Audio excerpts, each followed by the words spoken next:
Jadi penasaran ya Celia, bener boleh nggak sih dokter-dokter ini mempromosikan produk-produk skincare di Sesuai media etika, sosial ya? ya.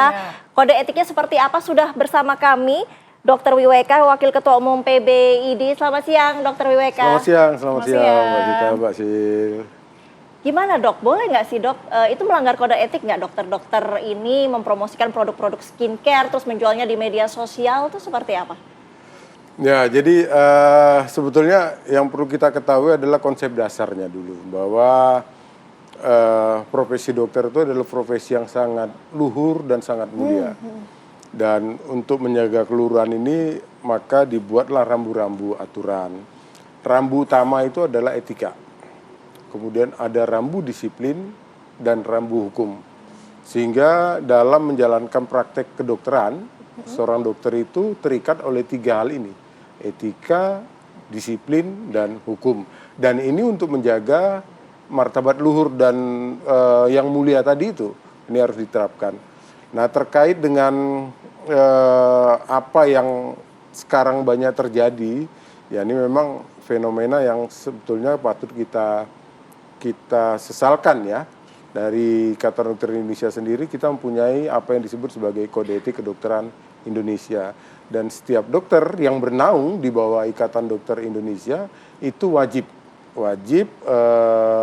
mengikuti rambu-rambu dalam Kode Etik Kedokteran Indonesia. Oke, dok, tapi kalau kita lihat saat ini kan di media sosial banyak nih dokter-dokter influencer yang berjualan. Tadi kalau dokter lihat kan ada yang sambil live streaming gitu ya dok. Sebenarnya kalau live streaming, mempromosikan produknya sendiri ataupun produk orang lain, boleh nggak sih sebenarnya dok? Jadi kalau dalam kode etik kita udah jelas disebutkan ya. Sebetulnya di pasal 1 kode etik kedokteran kita punya kode etik itu ada 21 pasal ya. Kita bagi dalam 4 segmen besar, yaitu kewajiban umum, kewajiban terhadap pasien, kewajiban terhadap teman sejawat, dan kewajiban terhadap diri sendiri.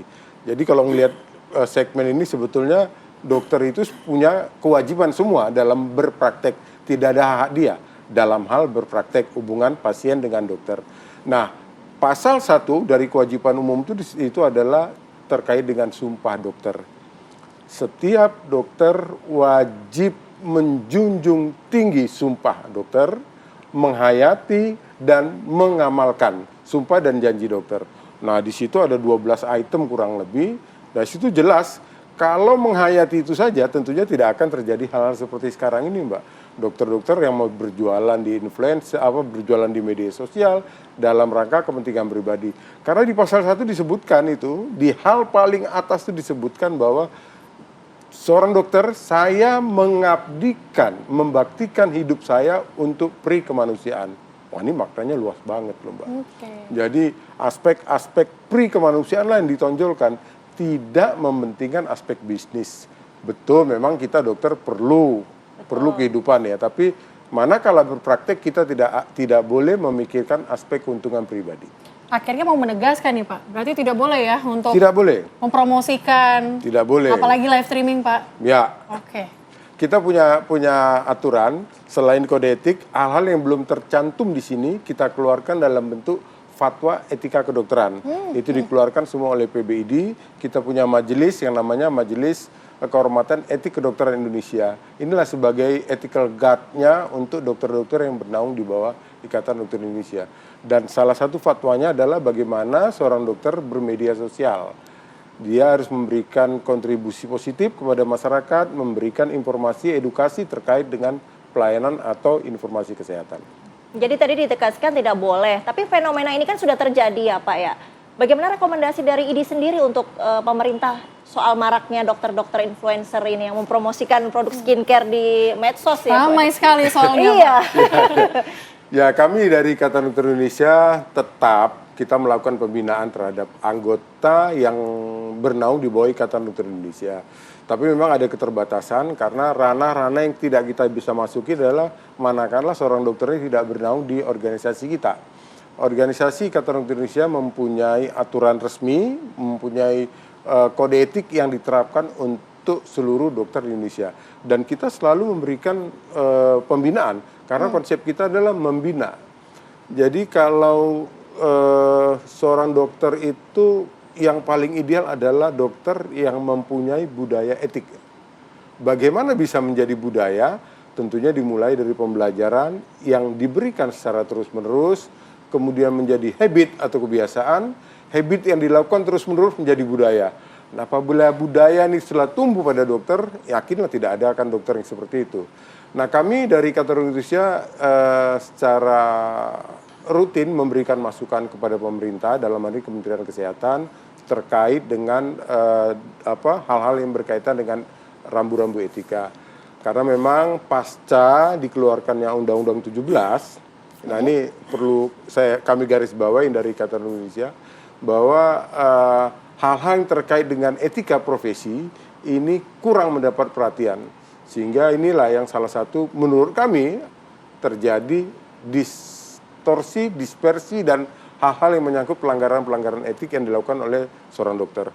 Karena dokter tidak diwajibkan lagi menjadi anggota organisasi profesi, kemudian aturan resmi tentang etika profesi juga belum dikeluarkan sampai saat ini. Artinya kontrolnya jadi cukup Bias, sulit Mbak. begitu, bias. Tapi kalau melihat dari berbagai yang terjadi, apakah ID juga menemukan mungkin ada laporan ke ID dan apa sanksinya kalau misalnya melakukan tindakan yang melanggar etik? Sebetulnya tidak perlu laporan, Mbak.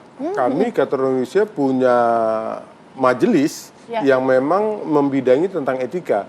Manakala kita melihat atau mendapatkan informasi dari luar tentang dugaan pelanggaran etik, secara langsung kami akan melakukan suatu tindakan. Pertama kita panggil, kita klarifikasi dulu yang bersangkutan, teman sejawat, kemudian kita kumpulkan bukti-bukti, saksi lain. Kita akan menilai di situ apakah ada dugaan pelanggaran etik atau tidak. Manakala ada dugaan pelanggaran etik, kita akan teruskan dalam majelis untuk dilakukan proses-proses untuk menjatuhkan sanksi etik. Kita tidak pernah menghukum loh Mbak ya, kita hanya menjatuhkan sanksi etik. Apabila ada laporan dari masyarakat juga tentu akan kita telaah melalui prosedur yang sama. Kita akan memanggil, melakukan klarifikasi, mencari bukti dukung dan lain sebagainya. Jadi kita terus melakukan itu walaupun memang kita tidak pernah menginformasikan ke publik ya, karena memang tidak ada kewajiban. Kami mempunyai aturan bahwa pelanggaran atau pelanggaran etik ini hal yang sangat spesifik dan khusus lah karena menyangkut moral. Manakala kita buka, salah satu hal yang menjadi pertimbangan kita adalah turunnya kepercayaan masyarakat, dan ini berbahaya sekali. Distrust masyarakat terhadap dokter, ini akan repot nantinya. Itu Mbak. Tapi sudah pernah ada duduk satu meja bersama dengan pemerintah, dengan dokter-dokter influencer ini sendiri, mungkin ID memberikan rekomendasi etik yang sebetulnya, kode etik kedokteran yang sebetulnya itu seperti apa gitu, sudah pernah belum sih Pak? Kalau dengan pemerintah, dengan Kementerian Kesehatan, kami rutin mengadakan pertemuan, kita melakukan diskusi, memberikan masukan, hal-hal yang berkaitan dengan etika profesi, kemudian terkait dengan masalah kesehatan secara umum. Oke, baik. Dokter WWK, terima kasih atas penjelasannya. Ini juga menjadi penerangan untuk kita semua ya. Kita menjadi tahu kalau ternyata ada kode etik kedokteran, tidak boleh berdagang ataupun berjualan di sosial media khususnya juga ya. Ini juga menjadi perhatian. Terima kasih, Dokter WWK. Baik, terima kasih Mbak Sita, Mbak Si.